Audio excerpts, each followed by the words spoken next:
ہم سب کے سامنے ہے۔ اور یہ جو انٹرویو دیا ہے، اب اس انٹرویو کی طرف اگر ہم آئیں تو اس انٹرویو کی خاص بات یہ ہے کہ یہ آن دا ریکارڈ انہوں نے انٹرویو دیا ہے۔ ایک انگریزی روزنامہ کو انہوں نے یہ انٹرویو دیا ہے، اور وہ انگریزی روزنامہ ایک متحدہ عرب امارات یعنی ایک عرب نیوز پیپر ہے، اور پھر جو عرب نیوز پیپر ہیں اس میں بھی یہ صاحب اشفاق احمد جو ہیں بظاہر کوئی پاکستانی ہی لگتے ہیں، ظاہری بات ہے ان کی فیملی بھی پاکستان میں ہوگی۔ اور پھر اس کے بعد یہ جو انٹرویو دیا ہے انہوں نے، یہ بظاہر پہلا آن دا ریکارڈ باقاعدہ انٹرویو ہے ایک آرمی چیف کا، یعنی کہ سوال ہیں اس میں اور پھر اس میں جواب دیے گئے ہیں۔ اور سوال کیا کیا ہوئے ہیں خیر اس پہ تو میں آگے جا کے بات کروں گا، مگر یہ جو سوال ہیں بظاہر یہ جو گلف نیوز میں انٹرویو چھپا ہے اس سے یہ لگتا ہے کہ یہ فیس ٹو فیس بیٹھ کے یہ انٹرویو نہیں کیا گیا۔ اس میں سوال بھی لکھے ہوئے ہیں اور جواب بھی لکھے ہوئے ہیں، لگتا ہے کہ ای میل پہ سوال کر دیے گئے تھے اور ای میل پہ جواب ٹائپ کر کے بھیج دیا گیا تھا، اور گلف نیوز نے یہ تاثر دیا ہے کہ جیسے جنرل قمر جاوید باجوہ کا وہ فیس ٹو فیس بیٹھ کے انٹرویو کیا گیا ہے۔ اب ساری بات ہے جب آپ ای میل پہ سوال بھیجتے ہیں تو پھر جواب دینے والے کی مرضی ہے، وہ خود بیٹھ کے اچھا سا جواب لکھے یا اپنے کسی ماتحت کو کہے کہ یار یہ ذرا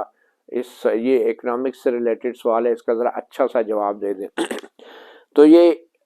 it was a kind of an open house examination paper جو ہوتا ہے کہ سوالوں کا جواب کہیں سے بھی آپ دیکھ کر لکھ لیں۔ تو یہ اس طرح کا ایک انٹرویو ہوا۔ اب اس انٹرویو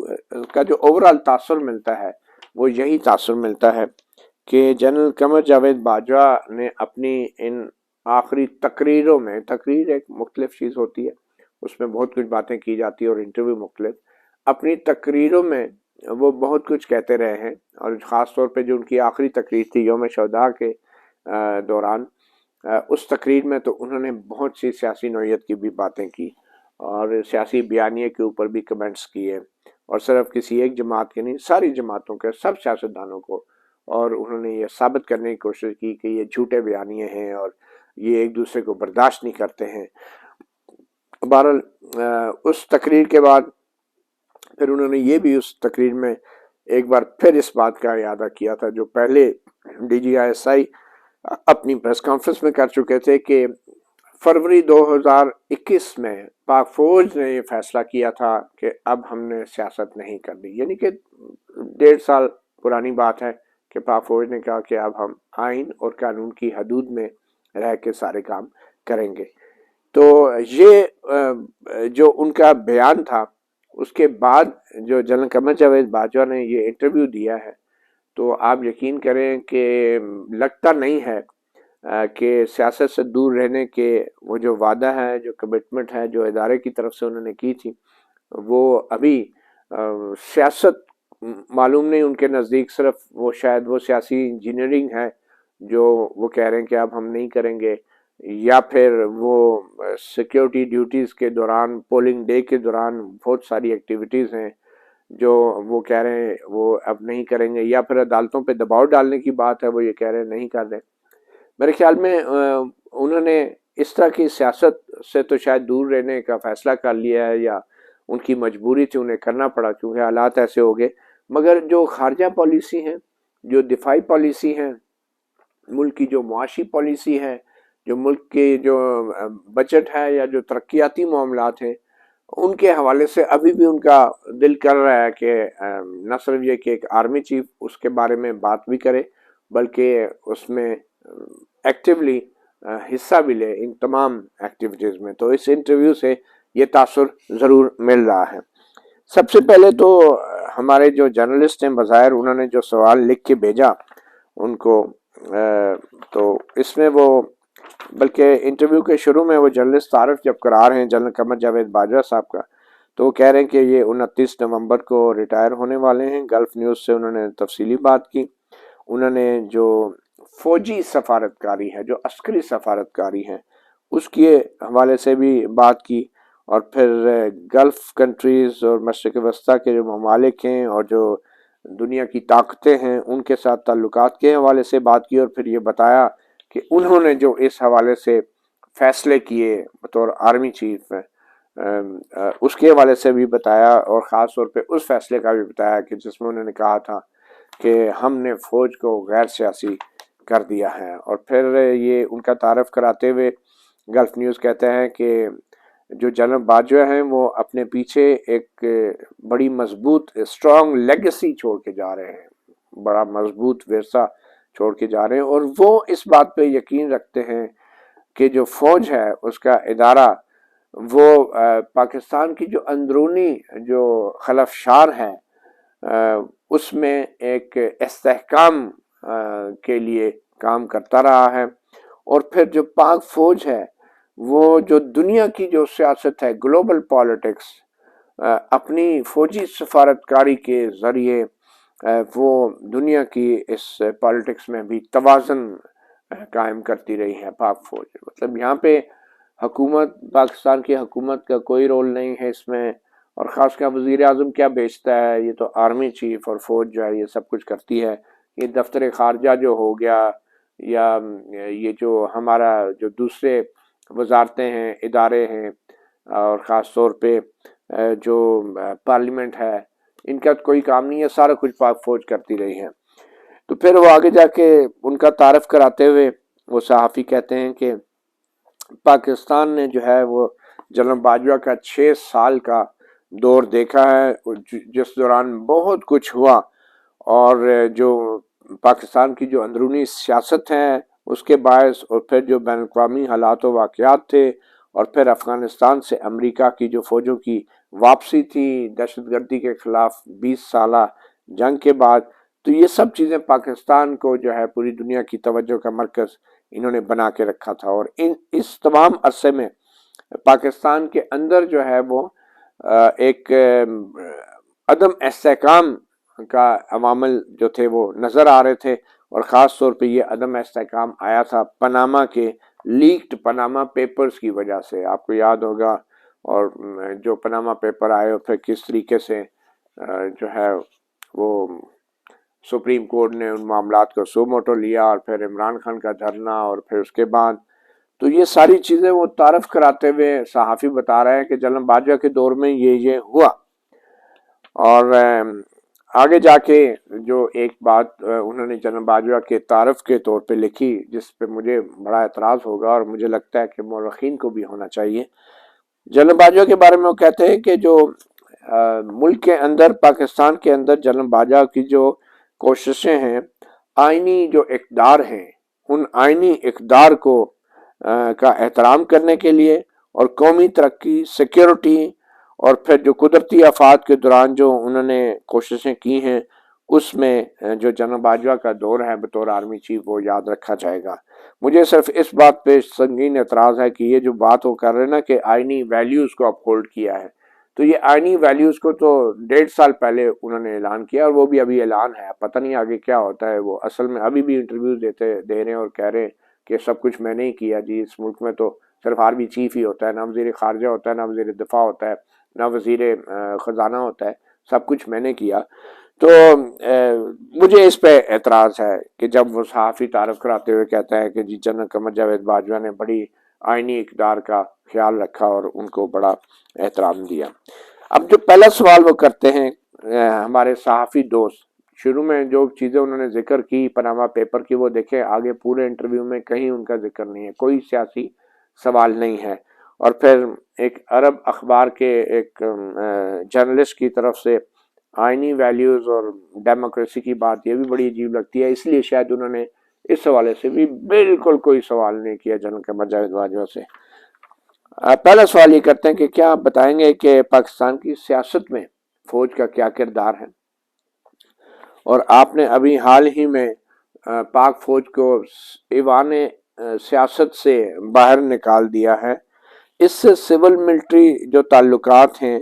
وہ مختصر مدت میں اور طویل مدت میں ان پر کیا اثرات ہوگا؟ تو باجوہ صاحب آپ جواب کیا دیتے ہیں؟ اور یہ تحریری جواب ہے لکھا ہوا، اور یہ ایک انگریزی روزنامہ جو عرب ملک ہے، متحدہ عرب امارات کا گلف نیوز، اس کو جواب دیتے ہیں۔ باجوہ صاحب کہتے ہیں کہ پاکستان کی جو فوج ہے وہ تاریخی اعتبار سے ہمیشہ ایک ڈومیننٹ پلیئر رہی ہے، قوم کے فیصلے سازی میں، اور کیونکہ اس کا ایک تاریخی کردار رہا ہے سیاست کے اندر، تو جو ملٹری ہے اس پہ شدید تنقید بھی ہوتی رہی ہے، بڑی تنقید ہوئی ہے، اور جو کرتے ہیں تنقید تو ان کے ساتھ جو حشر ہوتا ہے وہ بھی دیکھ لیں، تو تنقید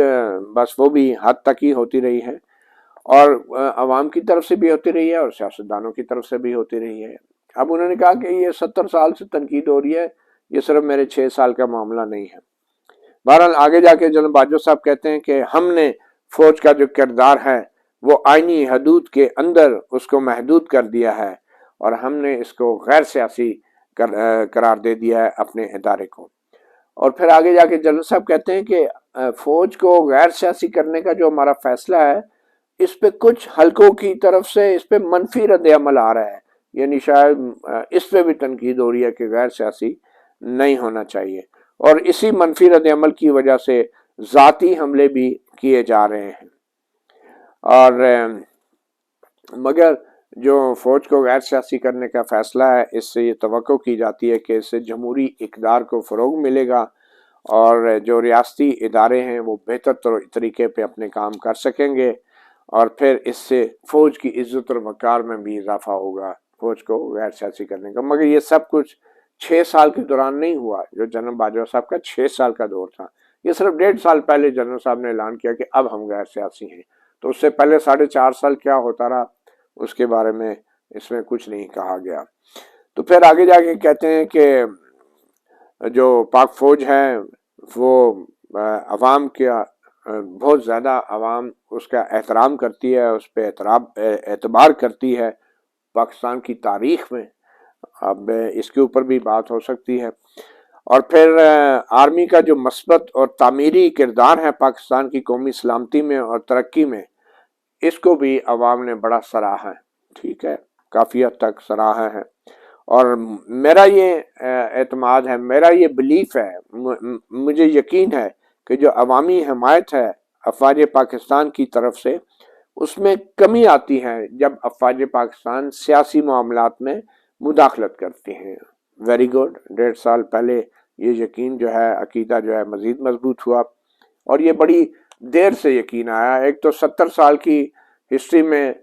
کسی کو یقین نہیں تھا اور نہیں یقین آیا، اور پھر پچھلے 6 سال کے دوران بھی یقین نہیں آیا، صرف 1.5 سال پہلے یہ یقین آیا ہے کہ جناب جب فوج جو ہے وہ سیاست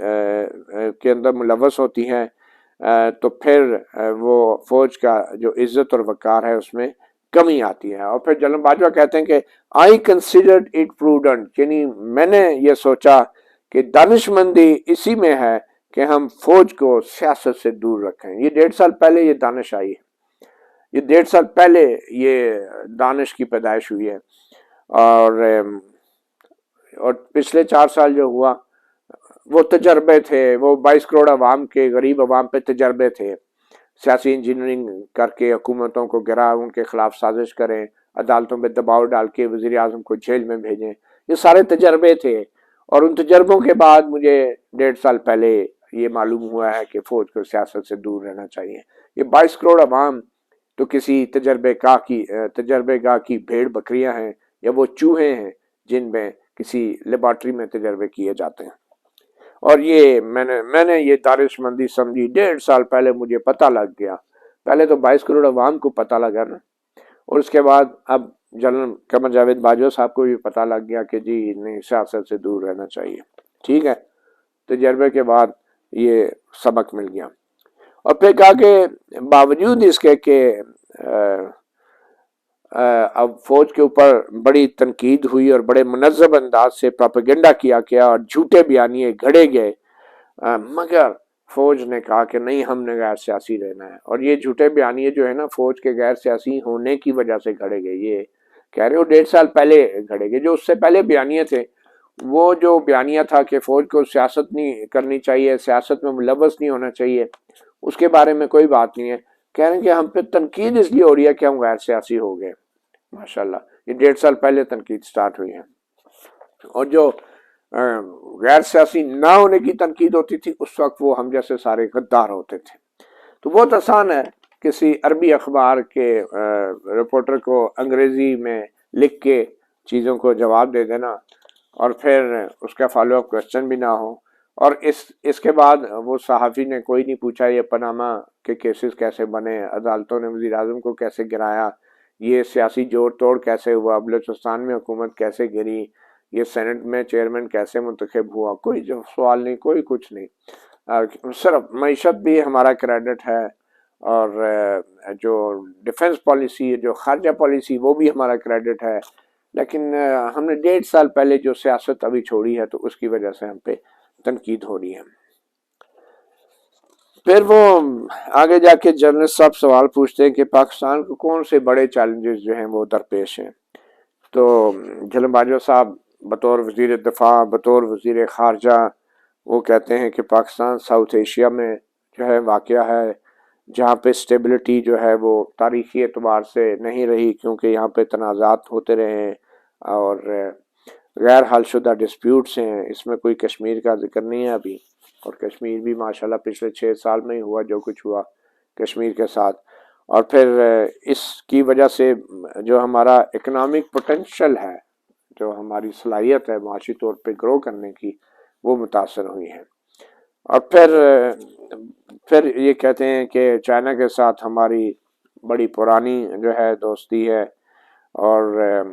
جو پوری دنیا میں چائنا جس طرح ایک مقابلے کی فضا میں ابھر رہا ہے,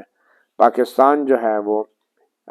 مغرب اور چائنا کے بیچ میں ایک توازن جو ہے وہ پیدا کرنے کی کوشش کر رہا ہے, اور ہم بڑی دانش مندی سے یہ توازن برقرار رکھنے کی کوشش کر رہے ہیں. اور پھر ایران کے بارے میں کہا ہے کہ وہ بین الاقوامی جو کمیونٹی ہے اس کے لیے ایک سورس آف کنسرن ہے, وہ پریشانی کا باعث ہے, مگر پاکستان نے ہمیشہ یہ خواہش کی ہے کہ اپنے مسلمان پڑوسیوں کے ساتھ جو ہے وہ ایک مثبت ورکنگ ریلیشن شپ رکھی جائے.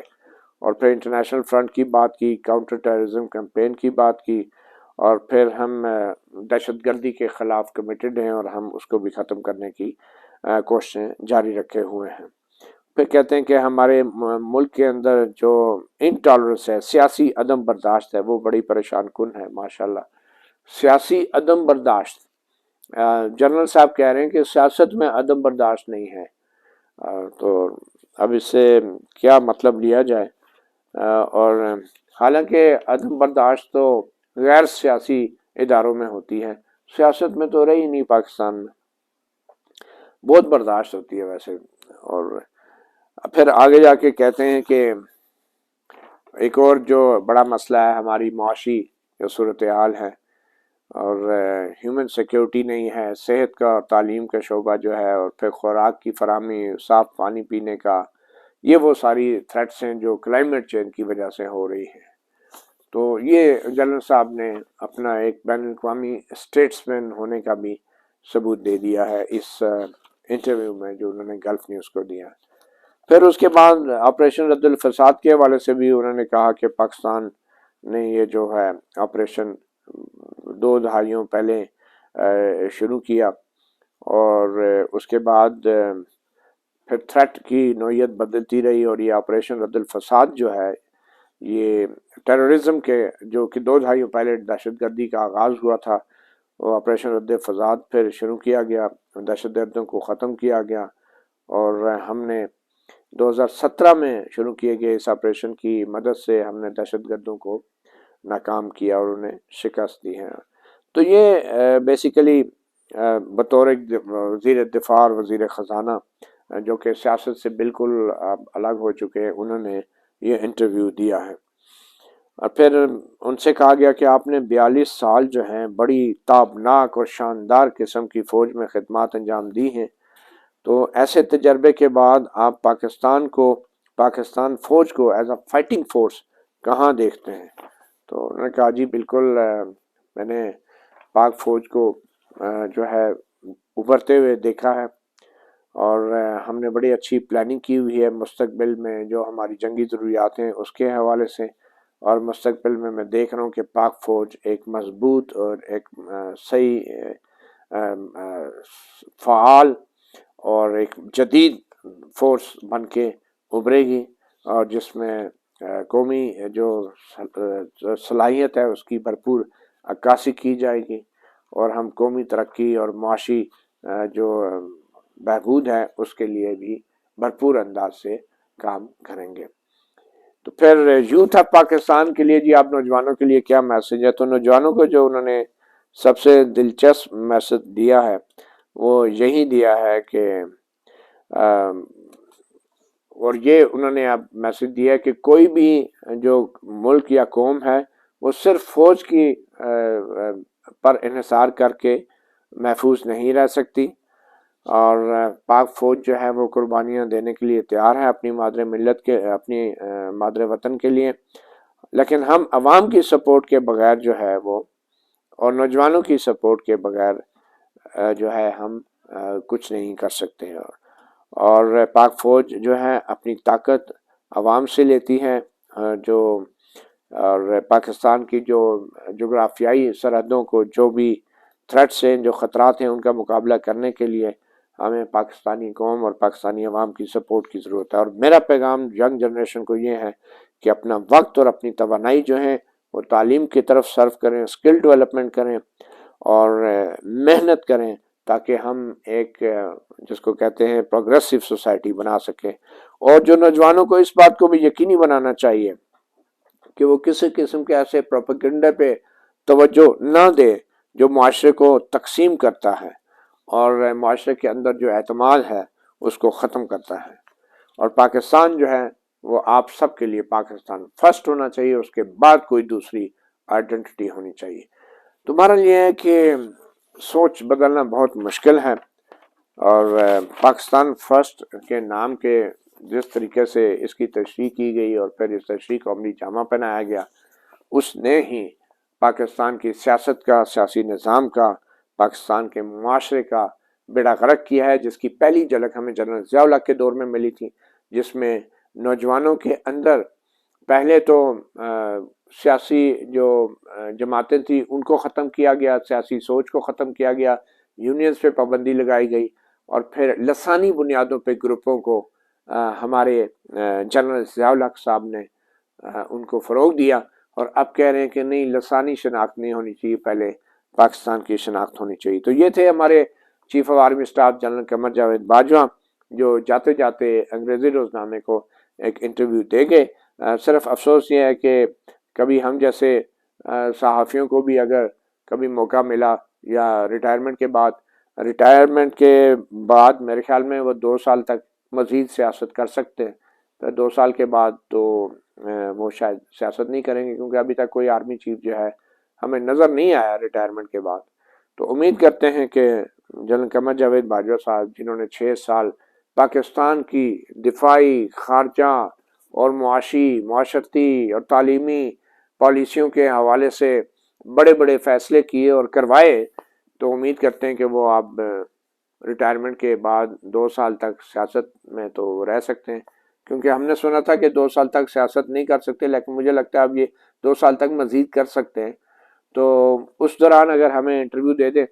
تو شاید ہم بھی کوئی سوال کر لیں، تو اور ان 6 سالوں کے حوالے سے،